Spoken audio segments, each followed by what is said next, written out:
İkinci hissə, imanın digər dirəkləri. Bu hissə 5 fəsildən ibarətdir. Birinci fəsil, mələklərə iman. Bu fəsil 3 mövzudan ibarətdir. Birinci mövzu, mələklərin tərifi, onların yaranışı, sifətləri və bəzi xüsusiyyətləri.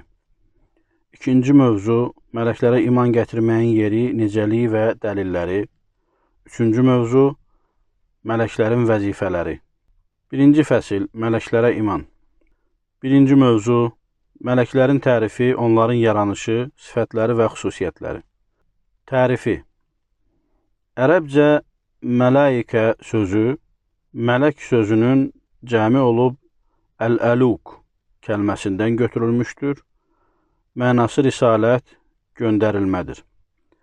Mələklər Allahın yaratdıqlarından biridir. İncə və nurani cismə malikdirlər. Onlar gözəl surətlərə, şəkillərə və qiyafətlərə girə bilirlər. Qeyri-adi gücə, çox böyük surətə malikdirlər. Onların sayı həddən çoxdur. Saylarını Allahdan başqa heç kim bilmir. Allah onları özünə itayət və ibadət etmək və əmrlərini yerinə yetirmək üçün yaratmışdı. Onlar Allaha qarşı əsla asilik etmir. Yalnız onlara verilən əmrləri yerinə yetirirlər. Onların yaradılışı. Uca Allah mələkləri nurdan yaratmışdı. Ayşə, Allah ondan razı olsun, rəvayət etmişdi ki, Peyğəmbər sallallahu aleyhi və səlləm belə demişdi. Mələklər nurdan, cinlər tüstüsüz oddan, Adəm isə bildiyiniz şeydən yaranmışdı. Mələklərin sifətləri. Quran və sünnədə mələklərin sifətlərini vəsf edən bir çox dəlillər vardır. Biz onlardan bəzilərini qeyd edəcəyik. Mələklər güclü və qüdrətli olurlar. Uca Allah buyurur, Ey iman gətirənlər, özünüzü və ailənizi yanacağı insanlar və daşlar olan oddan qoruyun. Onun başı üstündə Allahın onlara verdiyi əmrlərə heç vaxt asi olmayan, özlərinə buyurulanları yerinə yetirən amansız və güclü mələklər vardır. Ət-Təhrim surəsi 6-cı ayə. Uca Allah Cəbraili əleyhissalamı vəsf edərək buyurur, Bu Quranı ona çox qüvvətli olan öyrətdi. Ən-Nəcm surəsi 5-ci ayə. O həmçinin buyurur, O elçi ki, qüvvətlidir, ərşin sahibi yanında böyük hörmət sahibidir. Ət-Təkvir surəsi 20-ci ayə. Ayə və hədislərdə mələklərin olduqca böyük və əzəmətli olduqları da bildirilir. Müslimin səhih əsərində Ayşədən, Allah ondan razı olsun, rəvayət olunan hədisdə belə deyilir. Mən Peyğəmbərdən sallallahu aleyhi və səlləm, uca Allahın, o onu aydın üfüqdə gördü. Ət-Təkvir surəsi 23-cü ayəsi barədə soruşduqda, o buyurdu, o Cəbraildir. Mən bu iki kərədən başqa heç vaxt onu xəlq edildiyi surətində görməmişəm. Onu səmadan enərkən gördüm. Xilqətinin böyüklüyü göylə yerin arasını tutmuşdu. İmam Əhməd, Abdullah ibn Məsuddan, Allah ondan razı olsun, rəvayət etmişdi ki, Peyğəmbər sallallahu aleyhi və səlləm Cəbraili əsl surətində gördü. Onun 600 qanadı var idi. Həmin qanadlardan biri üfüqü tutmuşdu. Onun qanadlarından ancaq Allaha məlum olan rəngarəng qiymətli daşqaşlar, dür və yaqut tökülürdü. Hafiz ibn Kəsir demişdir. Hədisin isnadı yaxşıdır. Əbu Davud Cabir ibn Abdullahdan, Allah ondan razı olsun, Peyğəmbərin sallallahu aleyhi və səlləmin belə dediyini rəvayət etmişdi. Mənə Allahın mələklərindən, ərşi daşıyan mələklərdən biri haqqında danışmağa izin verildi. Onun qulağının mərcəyi ilə boynu arasındakı məsafə 700 illik yol qədərdir. Heysəmi Məcməuz Zəvaid əsərində demişdir. Bu hədisin raviləri etibarlıdırlar. Mələklər yaradılışlarına və qüdrətinə görə müxtəlifdirlər. Eyni dərəcədə deyirlər. Onlardan bəzilərinin 2 qanadı, bəzilərinin 3, bəzilərinin 4, digərlərinin də 600 qanadı vardır. Uca Allah buyurur, Göyləri və yeri yaradan, mələkləri 2, 3 və 4 qanadlı elçilər edən Allaha həmd olsun. O, xəlq etdiklərindən istədiyini artırır. Əl-Fatir surəsi 1-ci ayə. Mələklər olduqca yüksək dərəcədə gözəlliyə malikdirlər. Uca Allah Cəbrail haqqında buyurur: Bunu ona çox qüvvətli olan öyrətdi. Gözəl görünüşlü Cəbrail. O, yüksəlib öz surətində göründü. Ən-Nəcm surəsi 5 və 6-cı ayələr. İbn Abbas, Allah ondan razı olsun, demişdir: Ayədəki Zumirra sözü gözəl görünüşlü deməkdir. Qatadə demişdir: Böyük və gözəl bir görünüşə malik.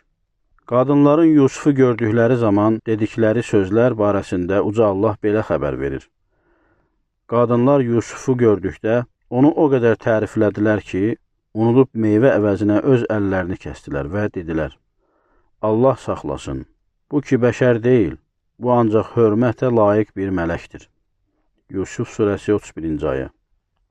Onlar bunu insanlarda mələklərin gözəl bir görünüşə malik olmaları barədə təsəvvürün olduğuna görə demişdilər. Mələklər möhtərəm və olduqca itaətkardılar.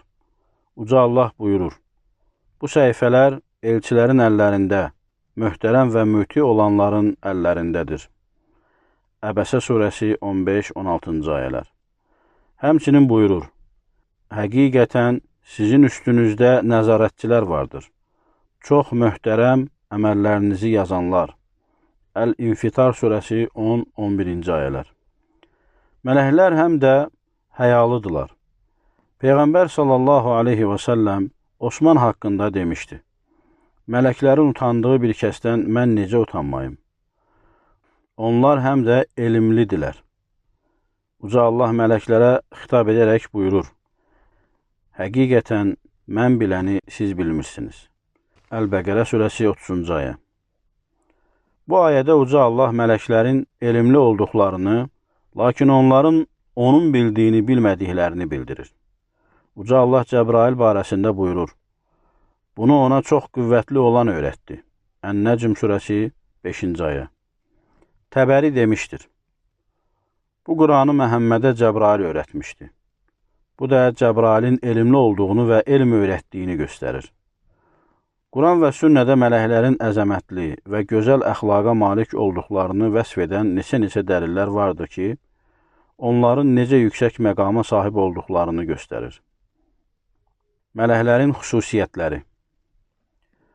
Uca Allah mələklərə müəyyən xüsusiyyətlər vermişdi ki, onlar bu xüsusiyyətləri ilə cinlərdən, insanlardan və digər məxluqatlardan fərqlənirlər. Onların xüsusiyyətlərindən biri onların göydə yaşamalarıdır.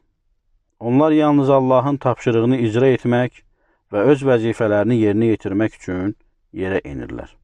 Uca Allah buyurur: Allah öz hökmü ilə qullarından istədiyi kimsəyə mələkləri vəhy ilə göndərir. Ən-Nəhl surəsi 2-ci ayə.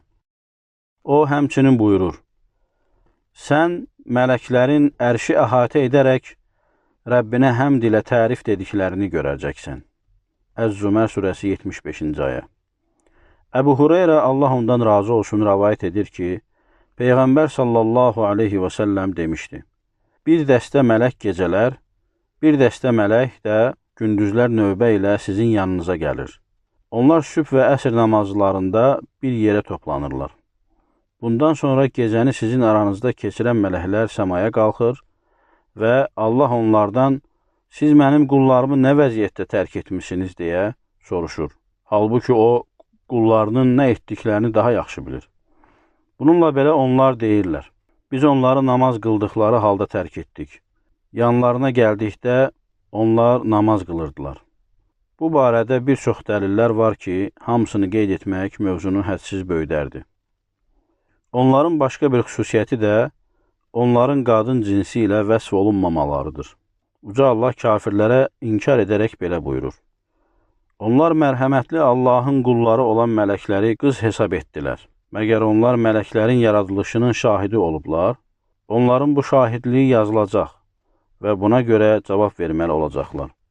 Əz-Zuhruf surəsi 19-cu ayə. Həmçinin buyurur: Axirətə inanmayanlar həqiqətən də mələklərə qadın adları verirlər. Ən-Nəcm surəsi 27-ci ayə.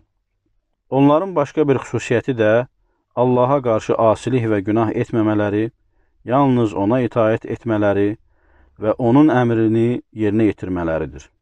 Uca Allah bu barədə buyurur: Onun başı üstündə Allahın onlara verdiyi əmrlərə heç vaxt asi olmayan, özlərinə buyurulanları yerinə yetirən amansız və güclü mələklər vardır.